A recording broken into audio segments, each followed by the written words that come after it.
Nagtapat ang dalawang koponan na parehong hawak ang pinakamahabang streak ngayon sa liga, 6 na magkakasunod na talo ang binabandera ng Blackwater habang ang San Miguel naman ay hindi pa nakakaranas matalo. Ang SMB ay balak linisin ang buong elimination, sinapit ng bossing sa kanila ang final destination. Ang laban sa dulo ay nagmukhang practice session, ang pagkasabik sa panalo ay kanilang naging obsesyon. Tatlong beermen ang nakascore ngayon ng mahigit 20 puntos, sa pangunguna ni CJ Perez na may 26, 21 points at 16 rebounds kay Junmar Fajardo, at 25 naman sa tinanghal na best player of the game na si Don Troliano. Bukod sa kanila ay 3 pa sa San Miguel ang nakapagtala ng double digits, ang resulta ay nakascore sila ng 124 points, ang pinakamataas nila ngayong komperensya, sila din ay bumitaw ng 13 tres.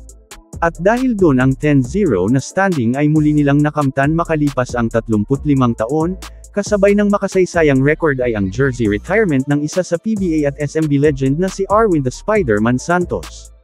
Katulad ng inaasahan ay mabilis na iniwanan ng San Miguel ang bossing, ang unang double-digit lead ay nakuha agad nila sa kalagitnaan ng opening quarter, sa pangunguna ni Junmar na may 7 points agad.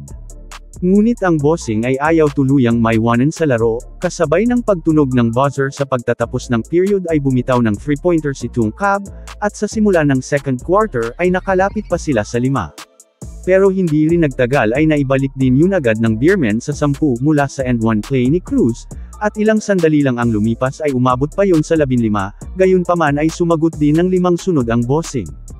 At ang kanilang run ay nagpatuloy pa, sa pagkonekta ni Rosario ng 3 ay natapyas pa nila sa 7 ang abante ng SMB, na naging 3 pa sa 3 minuto, bago isarado ng beermen ang first half ng 6-2 run.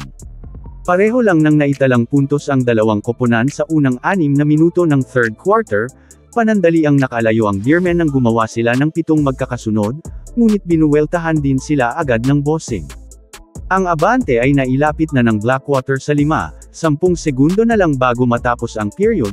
Sa pagkakataong ito ay si Romeo naman ang nagpakawala ng buzzer beater para maibalik sa 8 ang kanilang lamang. Mainit na sinimula ng San Miguel ang final quarter, sa unang 4 na minuto ay nakascore na sila ng 13 habang wala pa ang bossing, ang kanilang abante ay lumobo bigla sa 21. At pagsapit ng ika-5 at kalahating minuto ay ginawa pang 24 yun ni Troliano. Ang bossing ay palubog na ng palubog habang papalapit na ang katapusan ng laban.